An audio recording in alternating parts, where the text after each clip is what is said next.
Hey Thomas Nelson, I'm Olivia Hagan. I'm a senior here at Thomas Nelson, and today I'm talking to Dr. Lindsay Blackman about interview skills.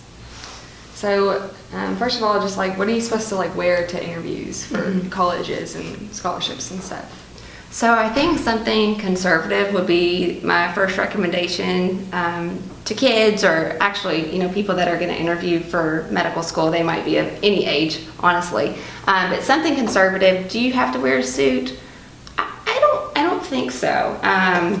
When I went through it, however many, it was a long time ago, we did, but I think things have changed, so I think business casual to maybe a suit would be appropriate, and wear comfortable shoes because you'll do a lot of walking.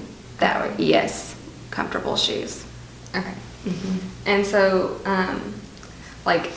the way you're presenting yourself and your body language and stuff, what kind of stuff would you recommend? So, for a medical school interview, you're probably going to go into the interviewer's office.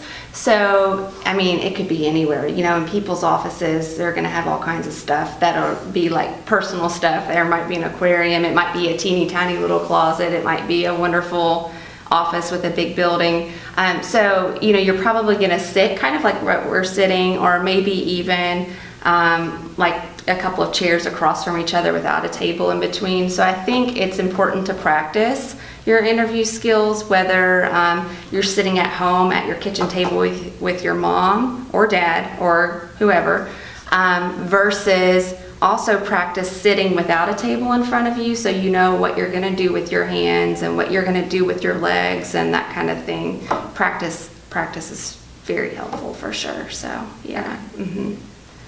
So, do you remember any specific questions that he asked you or anything like that from whenever you interviewed? Yeah, so I think we're going to go back way too far for me to remember any questions. But I will tell you, I think they want to know why you want to go to medical school, because probably by the time that you've gotten your interview, they think your test scores must have been good enough and your grades must have been good enough. So now they just want to make sure that you're somewhat, not normal, because most people have a little bit of a quirk, but just that you're able to talk and that you're nice, and that, I don't know, stuff like that.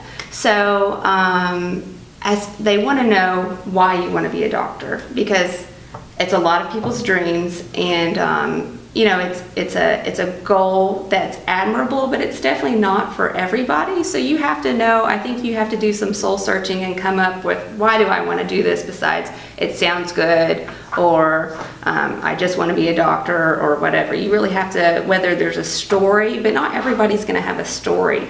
Some people might have an experience that happened to them or a family member when they were a kid or younger, but not everybody's going to have that. So, whether it's you want to be a doctor because of your experiences on an athletic team or your experiences in college or whatever, just kind of come up with that reason why, because they're going to want to know. And it needs to be kind of a convincing answer, not just because I think I want to help people. Okay. Yeah. So what kind of work do you recommend that I go ahead and get into once I start college to set myself apart? So I don't think you necessarily have to have a job. You can totally pursue something in the medical field. We talked about being a CNA or something similar. You don't have to do that. I think as long as you've either volunteered or shadowed or done something in the medical field, whether it's shadowing a surgeon and going into an OR and seeing what that's like, if that's your interest, or shadowing a doctor and following them around for the day, or just volunteering and shadowing a nurse, just something that shows that you've seen what you're going to do every day and know what you're getting yourself into. So could you get a job? You could. You don't have to, though. I think you can get your experience other ways too. And so if you work at a clothing store, that's totally fine to keep doing, and that's great, because again, it's about the commitment, but then also just make sure that you've gotten your experience some other way too. So, last semester, I went on a shadow visit, and I shadowed, well, technically she was a nurse, but I was with the surgeon, and I, got to go into the OR, and I got to see him do brain surgery and stuff, and it was really, really cool. So, is that, the kind of stuff that you're talking about? Yeah, definitely. And I think, again, the one day is great, but I would try to have some kind of whether it's a job or a shadowing opportunity or something that's kind of over a period of time. Because, one day might not be completely reflective of what your whole life is going to be like when you grow up. But to do it over the course of a year, and it doesn't even have to be every week.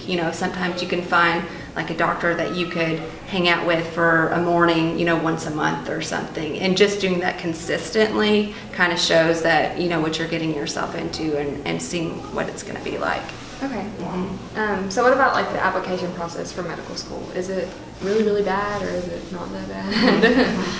So typically people are going to go to college for 4 years, and then they may or may not start medical school immediately after.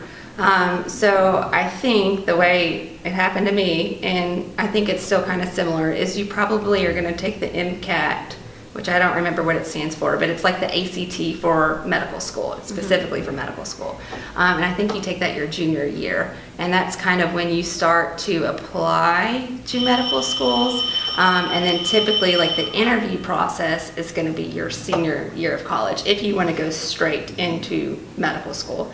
Now, that's a whole other conversation, but you can definitely take a gap year or something after college because you want to pursue a master's degree, or you want to take a year off and get some experience or do some work or whatever. That's fine too. So you don't have to go straight into medical school after college. But after the MCAT, then you apply. And then there is an interview process too, where you're probably going to talk to a few people throughout the day and kind of see the school. And yeah. So in-state schools are where it's at, I think, because it costs a lot of money. You're going to save a lot of money that way. So definitely look at your in-state schools first. Okay. Well, thank you for all your tips and advice. And if there's any underclassmen that want to help you get interview skills, I'm here for that too.